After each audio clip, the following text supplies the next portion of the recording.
挑战100道豆腐料理第19道：青椒煎豆腐。这道家常小菜食材经济又简单，只有豆腐、青椒和蒜末，成本5块钱足够。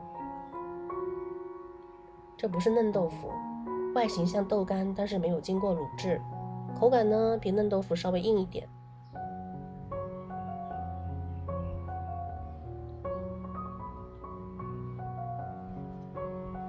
豆腐咱们依据自己想要的口感来切，喜欢嫩一点就薄切，喜欢硬一点那么切大块一些。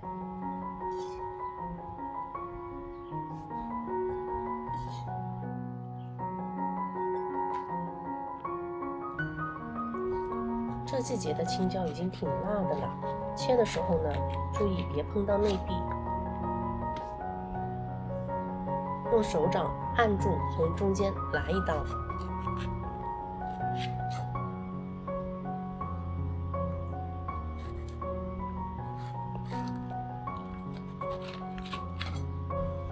像这样改刀之后啊，再切丝就很方便。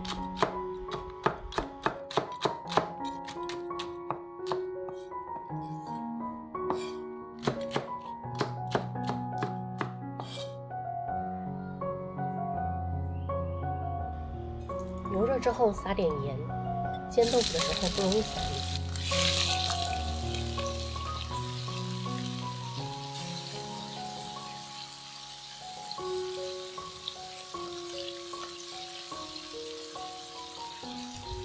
我想吃焦焦的口感，煎豆腐时呢，需要比平时多2分钟。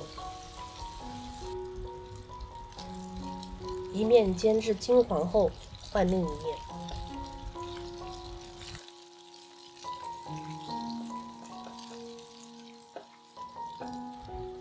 另一面稍微煎一会儿就行。翻面后，再放蒜末爆香。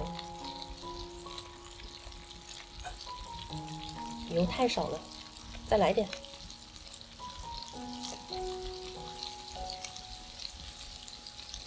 蒜末爆香后，放青椒，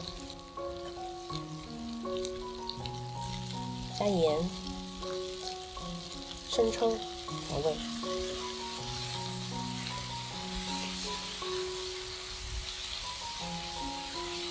翻炒均匀后啊，往锅里淋点水，让豆腐焖煮2分钟，好入味。出锅前放半勺味精。简单又好吃的家常小菜就做好了。